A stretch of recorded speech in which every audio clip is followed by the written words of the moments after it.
بسم اللہ الرحمن الرحیم۔ ناظرین اکرام، جیسا کہ ہم نے پچھلی قسم میں آپ کو بتایا کہ 9 محرم الحرام کی رات یزیدی فوج سیدنا امام حسین علیہ السلام پہ حملہ کرنے کے لیے تیار تھی، اور امام حسین کے ایک رات کی مہلت مانگنے پر انہوں نے یہ حملہ روک دیا۔ امام حسین علیہ السلام رات کو اپنے ساتھیوں کے ساتھ موجود تھے اور خطبہ ارشاد فرمایا اما بعد، میں کسی کے ساتھیوں کو اپنے ساتھیوں سے زیادہ وفادار اور بہتر نہیں سمجھتا، اور نہ ہی کسی گھرانے کو اپنے اہل بیت سے زیادہ نیکوکار اور صلہ رحمی کرنے والا دیکھتا ہوں۔ اللہ تعالیٰ تم سب کو میری طرف سے جزائے خیر عطا فرمائے۔ سن لو، میں یہ یقین رکھتا ہوں کہ کل کا دن دشمنوں سے مقابلے کا دن ہے، اور میں تم سب کو بخوشی اجازت دیتا ہوں کہ رات کی اس تاریکی میں چلے جاؤ، میری طرف سے تم پہ کوئی ملامت نہ ہوگی۔ ایک ایک اونٹ لے لو، تمہارا ایک ایک آدمی میرے اہل بیت میں سے ایک ایک آدمی کا ہاتھ تھام لے اور اپنے ساتھ لے جائے۔ اللہ تعالیٰ تم سب کو جزائے خیر دے گا، پھر تم اپنے اپنے شہروں اور دیہاتوں میں پھیل جانا، یہاں تک کہ اللہ تعالیٰ یہ مصیبت آسان کر دے۔ بلا شبہ یہ لوگ میرے ہی قتل کے طالب ہیں، یہ جب مجھے قتل کر لیں گے تو پھر کسی اور کی طرف توجہ نہ دیں گے۔ چلتے ہیں اگلی قسط کی طرف۔ آپ کے اس خطبے کو سن کر آپ کے بھائیوں، بھتیجوں اور بھانجوں نے بیک زبان کہا، کیا ہم صرف اس لیے چلے جائیں کہ آپ کے بعد ہم زندہ رہیں؟ خدا ہمیں وہ دن نہ دکھائے۔ آپ نے فرزند عقیل سے فرمایا کہ مسلم کی شہادت تمہارے لیے کافی ہے، اس لیے تمہیں اجازت دیتا ہوں تم چلے جاؤ۔ لیکن ہمت بھائیوں نے کہا، ہم لوگوں کو کیا جواب دیں گے کہ ہم اپنے سردار، اپنے آقا کو دشمنوں کے نرغے میں رہنے کے لیے چھوڑ آئے؟ نہ ہم نے ان کے ساتھ مل کر کوئی تیر مارا، نہ ہی کوئی نیزہ پھینکا، نہ ہی کوئی تلوار چلائی، تو پھر ہمیں نہیں معلوم کہ ان کا کیا حشر ہوا۔ خدا کی قسم، ہم ہرگز ایسا نہیں کریں گے، بلکہ ہم اپنی جانیں، اپنا مال اور اپنے اہل و عیال سب آپ پہ قربان کر دیں گے۔ آپ کے ساتھ مل کر آپ کے دشمنوں سے جنگ کریں گے۔ جو انجام آپ کا ہوگا وہی انجام ہمارا بھی ہوگا۔ خدا تعالیٰ وہ زندگی نہ دے جو آپ کے بعد ہمیں نصیب ہو۔ حضرت مسلم بن اوسجا الاسدی اٹھے اور کہا، ہم کیسے آپ کو چھوڑ کر چلے جائیں، اور آپ کی ادائی حق کے سلسلے میں اللہ تعالیٰ کو ہم کیا جواب دیں گے؟ خدا کی قسم، میں اس وقت تک آپ کے ساتھ رہوں گا جب تک دشمنوں کے سینے میں اپنے نیزے نہ ڈال دوں اور شمشیر زنی نہ کر لوں۔ خدا کی قسم، میرے پاس اسلحہ نہ بھی ہوا تو بھی میں دشمنوں سے پتھر مار مار کر مقابلہ کروں گا، اور اس طرح شہادت کا مرتبہ آپ کے نام پہ حاصل کر لوں گا۔ حضرت سعد بن عبداللہ رضی اللہ تعالیٰ عنہ اٹھے اور کہا، خدا کی قسم، ہم اس وقت تک آپ کا ساتھ نہیں چھوڑیں گے جب تک اللہ تعالیٰ یہ نہ دیکھ لے کہ ہم نے رسول اللہ علیہ السلام کے بعد آپ کی اولاد کی حفاظت کیسے کی۔ خدا کی قسم، اگر مجھ کو یہ بھی معلوم ہو جائے کہ میں 70 بار اسی طرح قتل کیا جاؤں، ہر مرتبہ زندہ جلا دیا جاؤں اور میری خاک ہوا میں پھیلا دی جائے، تو بھی آپ کے ساتھ رہوں گا۔ اور اب تو ایک ہی مرتبہ قتل ہونا ہے، اور اس قتل ہونے میں ابدی شرف اور کرامت ہے، پھر میں اسے کیوں حاصل نہ کر لوں۔ ان کے بعد حضرت زبیر بن قیس اٹھے اور کہا، خدا کی قسم، میں تو یہ چاہتا ہوں کہ میں قتل کیا جاؤں، پھر زندہ کیا جاؤں، پھر قتل کیا جاؤں، اسی طرح 1000 مرتبہ زندہ ہو کر قتل کیا جاؤں، اور میرے 1000 مرتبہ کے قتل سے خدا تعالیٰ آپ کی ذات اور آپ کے اہل بیت کے ان نوجوانوں کو بچا لے۔ الغرض اس طرح آپ کی ہر رفیق، ہر جان نثار نے اپنی اپنی عقیدت اور جان نثاری کا اظہار کیا، اور رسول اللہ علیہ السلام کی اہل بیت سے محبت کا اظہار کرتے ہوئے حضور علیہ السلام کے ارشاد کی تعمیل کرتے ہوئے سعادت دارین حاصل کی۔ حضرت انس رضی اللہ تعالیٰ عنہ فرماتے ہیں، میں نے رسول اللہ صلی اللہ علیہ وسلم سے سنا، آپ نے فرمایا، بے شک میرا یہ بیٹا قتل کیا جائے گا اس زمین پر جسے کربلا کہتے ہیں، بس تم میں سے جو بھی حاضر ہو اس کو چاہیے کہ وہ امام حسین کی مدد کرے۔ الغرض انس بن حارث کربلا کی طرف نکلے اور ان کو امام حسین علیہ السلام کے ساتھ کربلا کی زمین پہ شہید کر دیا گیا۔ معرکہ کربلا میں امام علی مقام حضرت امام حسین رضی اللہ تعالیٰ عنہ اور آپ کے ساتھیوں کو بھی حق تعالیٰ نے امتحان میں مبتلا فرما لیا اور آپ علیہ السلام کو جان، مال، بھوک اور خوف یعنی ہر چیز کے ساتھ آزمایا۔ نواسۂ مصطفیٰ، جگر گوشائے فاطمہ الزہرا، نور نظر سیدنا علی المرتضیٰ علیہ السلام ان تمام آزمائشوں میں بہت عمدگی کے ساتھ کامیاب اور کامران ہو گئے۔ یہی وجہ ہے کہ آج ہر کوئی حسین اور حسینیت کو زندہ باد کہتا ہے اور یزید اور یزیدیت کو مردہ باد کہتا ہے۔ جب رات کی تاریکی ختم ہو گئی اور صبح مصائب اور علام کی خبر لے کے آئی تو امام علی مقام کے خیموں میں اذان کی آواز بلند ہوئی تو امام علی مقام نے اپنے رفقا کے ساتھ نماز فجر ادا کی۔ نماز کے بعد سب کے لیے صبر و استقامت کی دعا فرمائی۔ ابھی دعا سے فارغ نہ ہوئے تھے کہ دشمنوں کی طرف سے جنگ کے نعرے بج گئے۔ تمام دشمن میدان میں کود آئے اور جنگ کی آوازیں دینے لگے۔ حضرت امام حسین رضی اللہ تعالیٰ عنہ کے 72 جانصاروں کے ساتھ 22,000 یزیدیوں سے جنگ کرنے کے لیے تیار ہو گئے۔ آپ نے دائیں بازو پر زبیر بن قیس کو مامور فرمایا اور بائیں بازو پر حبیب بن مظہر کو سردار بنایا اور علم حضرت عباس بن علی رضی اللہ تعالیٰ عنہ کے ہاتھ میں دیا اور خندق میں جو رات کے وقت کھودی تھی ان میں لکڑیاں پھینک کر آگ لگا دی۔ دوسری طرف دشمنوں کے لشکر میں عمر بن سعد نے اپنے لشکر کے دائیں بازو پر عمر بن الحجاج الزبیدی کو اور بائیں بازو پر شمر ذی الجوش کو اور سواروں پر عزرا بن قیس کو اور پیدل پر شبت بن ربی کو مقرر کیا اور جھنڈا اپنے غلام زبیدہ کو دے دیا۔ ناظرین کرام، مزید تفصیل میں جانے سے پہلے آپ سے گزارش ہے کہ آپ ہمارے چینل اسلامی ہیروز کو سبسکرائب کر دیں اور بیل آئیکن کو بھی پریس کر دیں تاکہ ہماری نئی آنے والی ہر ویڈیو آپ کو وقت پر ملتی رہے۔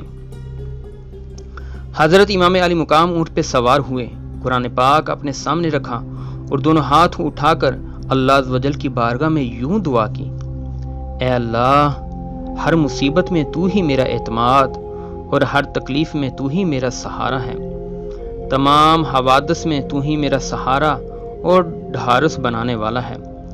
بہت سے غم ایسے ہوتے ہیں جن میں دل بیٹھ جاتا ہے اور ان سے رہائی کی تدبیریں کم ہو جاتی ہیں، دوست اس میں ساتھ نہیں رہتے، دشمن اس سے خوش ہو جاتے ہیں، لیکن میں نے ان تمام اوقات میں تیری ہی طرف رجوع کیا، تجھ ہی سے اپنا درد دل بیان کیا، تیرے سوا کسی اور سے کہنے کو دل نہ چاہا، تو نے ان مصائب کو مجھ سے دور کر دیا اور مجھے ان سے بچا لیا۔ تو ہی ہر نعمت کا ولی، ہر بھلائی کا مالک اور ہر خواہش کا ارادہ فرمانے والا ہے۔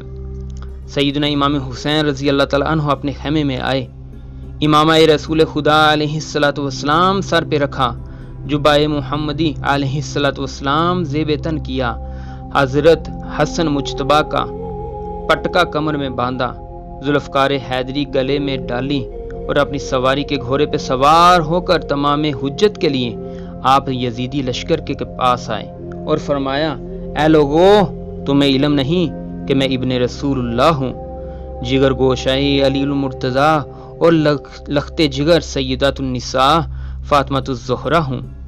حسن مجتبیٰ میرا بھائی ہے، دیکھو یہ امامہ میرے سر پر اور جبہ میرے بدن پر رسول خدا علیہ السلام کا ہے، اور پٹکا حسن مجتبیٰ اور تلوار سیدنا علی المرتضیٰ کی ہے۔ کیا سید الشہداء حضرت حمزہ میرے والد کے چچا اور حضرت جعفر طیار رضی اللہ تعالیٰ عنہ میرے چچا نہیں تھے؟ کیا یہ مشہور حدیث تمہیں نہیں پہنچی کہ رسول اللہ علیہ السلام نے میرے اور میرے بھائی کے متعلق کیا فرمایا تھا؟ آپ نے فرمایا: تم دونوں جنت کے جوانوں کے سردار ہو۔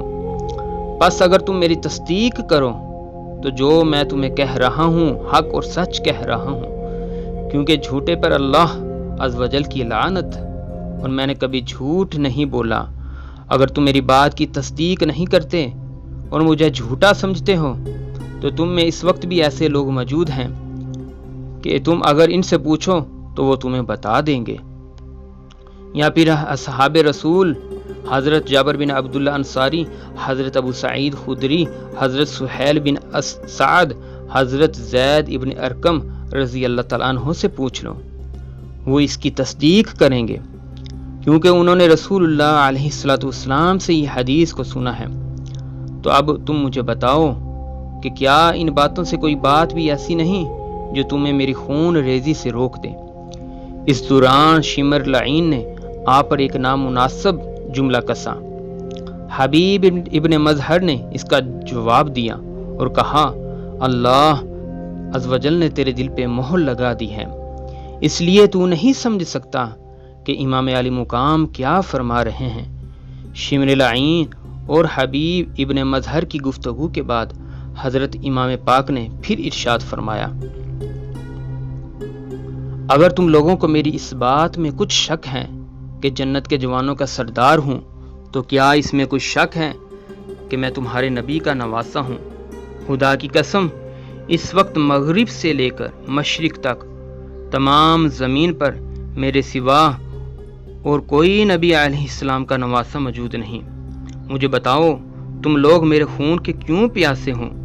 کیا میں نے کسی کا قتل کیا ہے، یا کسی کا مال برباد کر دیا ہے، یا کسی کو زخمی کر دیا ہے جس کا تم مجھ سے بدلہ لینے چاہتے ہو؟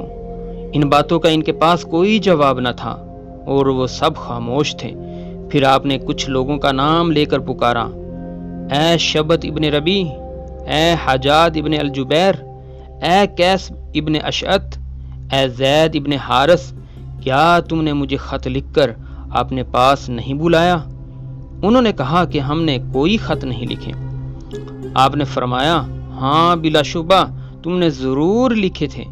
پھر فرمایا، لوگو تم مجھے پسند نہیں کرتے، تم مجھے چھوڑ دو تاکہ میں گوشہ امن کی طرف چلا جاؤں۔ اس پر قیس بن اشعت نے کہا، آپ ابن زیاد کے حکم پر سر جھکا لیں تو پھر آپ کے ساتھ کوئی ناپسندیدہ سلوک نہیں کیا جائے گا۔ آپ نے فرمایا، آخر تم بھی تو محمد ابن اشعت کے بھائی ہو، کیا تم چاہتے ہو کہ بنی ہاشم تم سے مسلم بن عقیل کے خون کے علاوہ دوسرے خون کا مطالبہ کر دیں یا بدلہ لے لیں؟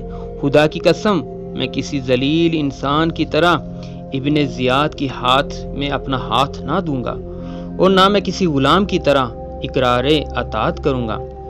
سیدنا امام حسین علیہ السلام کی تقریر سن کر اگر پتھر بھی ہوتے تو پگھل جاتے، مگر حیرت ہے کہ آپ کی اس تقریر کا صرف یہی جواب دیا گیا کہ آپ کے فضائل ہمیں معلوم ہیں، مگر اس وقت یہ مسئلہ زیر بحث نہیں۔ آپ اپنی تقریر ختم کریں اور کسی کو میدان جنگ میں بھیجیں۔ امام علی مقام امام حسین علیہ السلام نے فرمایا، یہ تمام تقریر اتمام حجت کے لیے تھی۔ جب امام علی مقام اتمام حجت کر چکے تو ان دشمنوں نے کوئی بات نہ مانی، تو دوران گفتگو ایک شخص اپنا گھوڑا بھگا کر امام علی مقام کے سامنے آیا، جس کا نام مالک بن عروہ تھا۔ جب اس نے امام علی مقام کے خیموں کے گرد خندق میں آگ کے شعلے دیکھے تو اس گستاخ نے امام علی مقام علیہ السلام سے کہا، اے حسین، تم نے دوزخ کی آگ سے پہلے ہی اپنی آگ لگا رکھی ہے۔ امام علی مقام علیہ السلام نے دعا فرمائی، اے دشمن خدا، تو جھوٹا ہے اور یہ تیرا گمان باطل ہے۔ آپ کی ایک عقیدت مند حضرت مسلم بن اوسجہ کو مالک بن عروہ کی یہ بات سخت ناگوار گزری۔ انہوں نے امام علی مقام سے اس بدزبان کے منہ پر تیر مارنے کی اجازت طلب کی، تو آپ نے فرمایا، خبردار، میری طرف سے کوئی جنگ کی ابتدا نہ کرے۔ یہ فرما کر آپ نے اللہ عز و جل کی بارگاہ میں دعا کی، اے اللہ، اس گستاخ اور سیاہ باطن کو دنیا میں ہی عذاب آتش میں مبتلا فرما دے۔ ادھر ہاتھ اٹھے، ادھر اس بدبخت ازلی کے گھوڑے کا پاؤں ایک سوراخ میں گیا اور وہ گر گیا، اور اس کا پاؤں رکاب میں الجھا، اور گھوڑا اسے گھسیٹتا ہوا لے کر بھاگا اور خندق میں لگی ہوئی آگ میں پھینک دیا، اور وہ وہیں جل کر راکھ ہو گیا۔ آپ نے اپنے پروردگار اللہ عز و جل کی حمد و ثنا بیان کی اور کہا، اے اللہ تیرا شکر ہے، تو نے اہل بیت کے بدخواہ اور دشمن کو سزا دے دی۔ امام علی مقام علیہ السلام کی زبان مبارک سے یہ کلمات سن کر ایک بے باک دشمن بولا، آپ کو پیغمبر خدا امام الانبیاء علیہ السلام سے کیا نسبت ہے؟ اس کی اس بات سے آپ کو بہت تکلیف پہنچی۔ آپ نے اس کے لیے اللہ عز و جل کی بارگاہ میں عرض کیا، الہی اس بدبخت گستاخ کو ابھی ذلت کے عذاب میں مبتلا فرما دے۔ اسی وقت آپ کی دعا قبول ہوئی، اس سے قضائے حاجت کے لیے جانا ہوا۔ آپ نے جانور سے نیچے اترا اور ایک طرف کو بھاگا، اور ایک جگہ قضائے حاجت کے لیے ننگا ہو کر بیٹھا۔ ایک سیاہ بچھو نے ڈنگ مار دیا تو نجاست آلودہ زمین پہ رینگتا رہا اور مر گیا۔ اس رسوائی اور ذلت کے ساتھ تمام لشکر کے سامنے اس کی جان نکل گئی، مگر سنگدل اور بے حمیت لوگوں کو کوئی عبرت حاصل نہ ہوئی۔ ایک شخص مزنی نے سیدنا امام حسین علیہ السلام کے سامنے آ کر کہا، حسین دیکھو دریائے فرات کا پانی کیسے ٹھاٹھے مار رہا ہے، مگر خدا کی قسم تمہیں اس کا ایک قطرہ بھی نہ ملے گا اور تم پیاسے ہی مر جاؤ گے۔ امام علی مقام علیہ السلام نے فرمایا، اے اللہ اسے پیاسا ہی مار دینا۔ امام علی مقام کا یہ فرمانا تھا کہ مزنی کا گھوڑا چمکا، مزنی گرا اور اس کا گھوڑا اٹھا اور وہ اس کو پکڑنے کے لیے اس کے پیچھے بھاگا۔ اس پر پیاس غالب آ گئی اور شدت پیاس سے وہ پیاس پیاس پانی پانی پکارتا تھا۔ جب وہ پانی اس کے منہ سے لگاتے تو ایک قطرہ بھی اس کی حلق سے نیچے نہ اترتا، یہاں تک کہ وہ اسی حالت میں مر گیا۔ جب جنگ کی صفیں تیار ہو گئیں تو دونوں طرف سے نگاہیں اٹھتی تھیں کہ جنگ میں پہل کون کرتا ہے۔ امام علی مقام علیہ السلام نے فرمایا، میں نے اپنے ابا جان سے یہ بات سنی ہے کہ جب تک دشمن جنگ کی ابتدا نہ کرے اس کے ساتھ جنگ نہ کی جائے۔ کوفے کے لشکر کے صف اول میں حر بن یزید موجود تھا۔ جب اس نے اس حال کا مشاہدہ کیا تو اپنا گھوڑا ابن سعد کے پاس لے گیا اور کہا، خدا تعالیٰ تیرا بھلا کرے، کیا تو نے حسین ابن علی رضی اللہ تعالیٰ عنہ سے جنگ کرے گا؟ اس نے کہا، ہاں، اس جنگ میں بہت سے جسم بے سر ہو جائیں گے۔ حر نے کہا، کل قیامت کے دن تو رسول اللہ علیہ السلام کو کیا جواب دو گے؟